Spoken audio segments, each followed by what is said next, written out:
खुलुमबाय बड'लेण्ड सानखौरांनि जानानै रायजो राजा नोंथांमोनखौ बरायबाय। जेजेएम मिरु बेखेवना होदों एमएलए जयन्त बसुमतारिया। चिरां जिल्लानि निसिमा ओनसोलाव लखिमपुर गामिनि गोदानै लुफुंजानाय जेजेएमनि मिरुखौ बेखेवनानै होयो 19 नं सिरलि एसटि समस्तिनि एमएलए जयन्त बसुमतारिया। बेखेवनाय हाबाफारि एमएलए बिथांजों लोगोसे बाहागो लादोंमोन चिरां जिल्ला इउपिपिएल दोलोनि आफादगिरि निर्मल कुमार ब्रह्म, निसिमा ब्लक इउपिपिएल दोलोनि आफादगिरि नेहाथारि आरो दै जगायग्रा बिफाननि बिबानगिरि आरो ओनसोलनि दैदेनगिरि रायजो राजाफोराबो गोजोननायजों रंजा बाजा बाहागो लाफैनायखौ नुनो मोननाय जायो। बेखेव फोरबोआव बेखेवना होनो मोननानै ओरैबायदि फोरमायो एमएलए जयन्त बसुमतारि बिथाङा। बे लखिपुर गामिनि साफ्रोमबो रायजो राजाखौ आङो जोबोद आंनि फारसेनिफ्राय साबायखर जासिगोन, कंग्रेचुलेसन बिथांमोननो होगोन जे दिनै बे आमगुरि भिजिडिसिनि सिङाव थानाय नैबे लखिपुर गामियाव 1,65 लाख रांनि मोनसे जेजेएमनि स्किम दंमोन आरो बेयाव बेनिफिसियारि दं गासै 150 बे फेमिलिफोरनि थाखाय दिनै बे जेजेएम स्किमखौ जोङो बावसोमनानै होबाय, उसर्गा खालामबाय। जे भारतनि गाहाय मन्त्रि नरेन्द्र मदि बिथांनि बे मोनसे जोबोद गिदिर मोनसे सिमांमोन, बे अभिलाषि मोनसे आसनिमोन बियो, जे भारताव थानाय साफ्रोमबो न'खरफ्रोमबोनो मोनफा मोनफा दैनि मोनसे टेप, जायखौ होनदों हर घर जल बा हर घर नाल, दा मोनफा मोनफा टेप मोनफ्रोमबो न'खराव थानांगौ। दिनै बे 1,65 लाख रांजों जोबोद मोजाङै बे जेजेएमनि आसनिखौ नैबे लखिपुर गामियाव मावफुंबाय।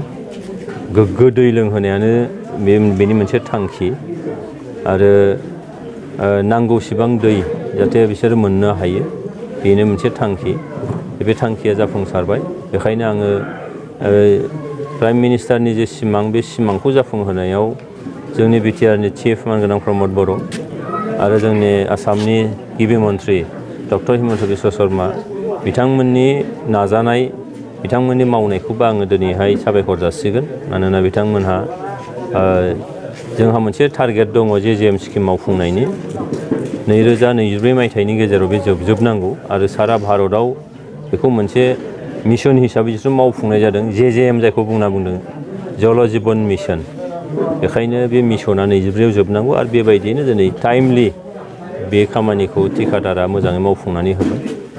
बेखिनियावनो आङो बे गामिनि न'खरफोरखौ खावलायदों जे मेनेजमेन्ट मोनसे कमिटि दङ आरो जल मित्र दङ, जे बिथांमोनहा जेन' जिनिसखौ लुफुंबाय बानायखांबाय होननानै गारसोनानै दोना। मानोना जिनिसा बानायनायनिख्रुइ बेखौ जोथोन लानायासो देरसिन बाथ्रा। दा दिनै लुफुंबाय जेजेएमखौ, बेखौ जोथोन लानांगोन आरो जोथोन लानानै गोग्गो दैखौ जेरैहाय लोंनो मोन्दों बेखौ जोथोन लानानै आरोबाव गोलाव समै जोङो लांनो हायो बे गामिया, बेनि थाखाय आं खावलायदों। प्रधान मन्त्रिनि जे सिमां, बे सिमाङा दिनै बे लखिपुर गामियाव जाफुंसारबाय होननानै आं सानो। बियो एक्जाक्ट हिसाबखौ आं दा बुंथ'नो हानाय नङा, मानोना बियो फेज वाइसै फैबाय थादों। जे गैयाब्लाबो 1,200नि खम जानाङा समस्थियाव, मानोना गामिफ्रा बेबायदि गोबां दङ।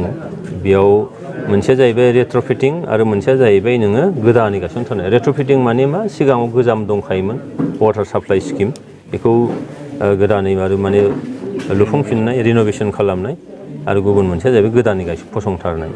दा बे मोननैखौ लानानै हयथ' 1,200सो जाहैनो हागौ। दा बेजों आसा खालामदों। जोंहा माखासे जायगाफोर दङ, जेरैहाय भुटाननि खाथि खाला थानाय ओनसोल, 10 किल'मिटार भुटाननिफ्राय बे ओनसोलाव दैनि जोबोद क्राइसिस दङ।